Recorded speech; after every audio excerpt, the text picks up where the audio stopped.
If you think having loads of time and loads of options when it comes to making music is a good thing, then you're wrong. The only time having too many options is a good thing is with women. I'm about to show you why putting limitations on your music production is guaranteed to make your music better. Let's go. Limitations speed up your workflow. This is the holy grail for me when it comes to making music. The fact that I don't have many options when I need to make a decision. There are so many kinds of limits that you can put on yourself. How many plugins are you going to use? How many tracks are you going to use? How long are you actually going to spend creating something new? When I first started making videos, I only gave myself 50 minutes to make a new track. This is because I had the smallest iPhone storage and I didn't have my camera yet. Because I could only record for a short amount of time, this forced me to think about how can I make everything I'm doing way faster. And I didn't just think about this a couple times. I was thinking about this constantly. I was going to sleep thinking about group tracks, instrument racks, and chopping samples in the arrangement view versus the simpler. So you can see how having only a small amount of time to make music forced me to refine and upgrade my workflow to the speed that it is now. In Ableton Live, there's probably only one way to do something. So you spend less time thinking and more time getting that thing done. Limitations force you to focus. If you think about a piano, you'll realize there's only 12 different keys and you can't get any more sounds out of this thing. So the focus becomes, what can I do with what I already have?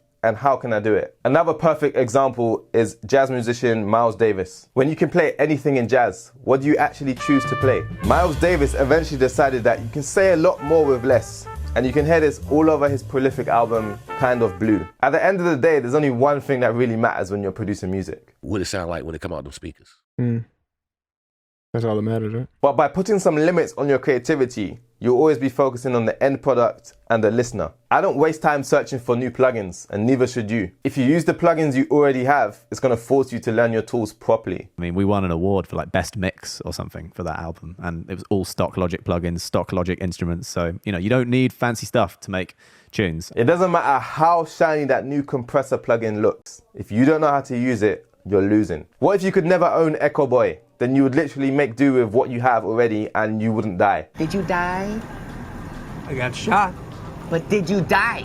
Whichever sound Ableton Live's Echo gave you is the one you'll end up with, and you'll learn to love it. Just like if you bought a car to get you from A to B, you wouldn't love that car any less because it isn't a McLaren. It does its job and it didn't need any more features to do it. I wouldn't even say one plugin is better than another, they're just different. A plugin is only bad if it doesn't do the job you want it to do.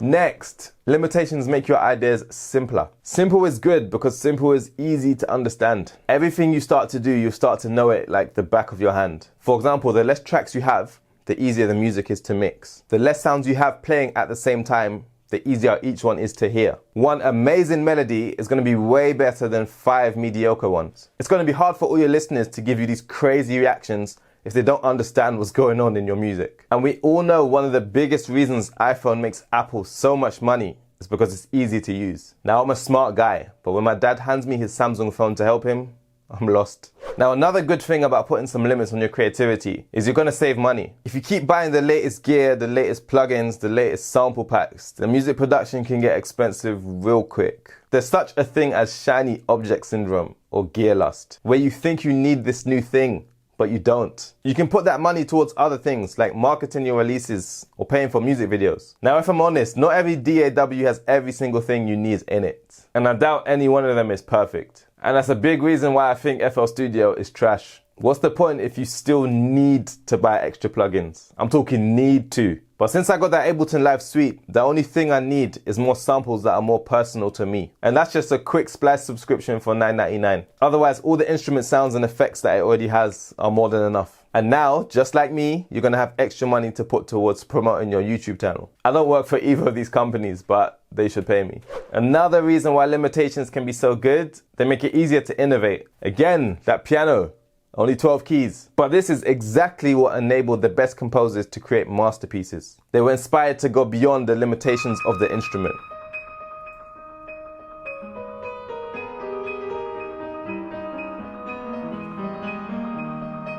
This is the most important one for me. I actually become less creative the more choices I have. But I think my best friend who also produces music is actually the complete opposite to me. Some people's creativity comes from exploring loads of different options, but mine actually comes from trying to lock down the one best option. When you're hit with an obstacle, you're naturally inspired to try and overcome it. That's how a lot of great technology is designed today. What you decide to limit doesn't matter. Whether that's the track count, the amount of effects or plugins you use, or even the amount of time you spend creating. Maybe one day I'll do a challenge and produce a beat with only 4 tracks.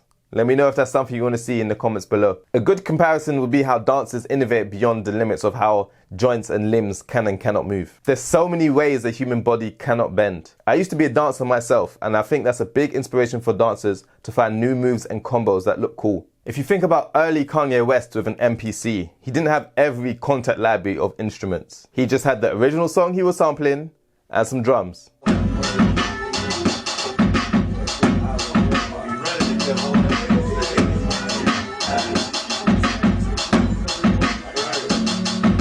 But this is the reason his music sounds so big and imaginative. He was always thinking beyond what was directly in front of him. It's easier to think outside the box when there actually is a box. And you, my dear, are marvelously clever. Now, if your workflow is super fast and you know your tools inside and out, but you still don't like what is coming out of your speakers, watch this video here where I tell you exactly what you need to change so you can start loving what you're making.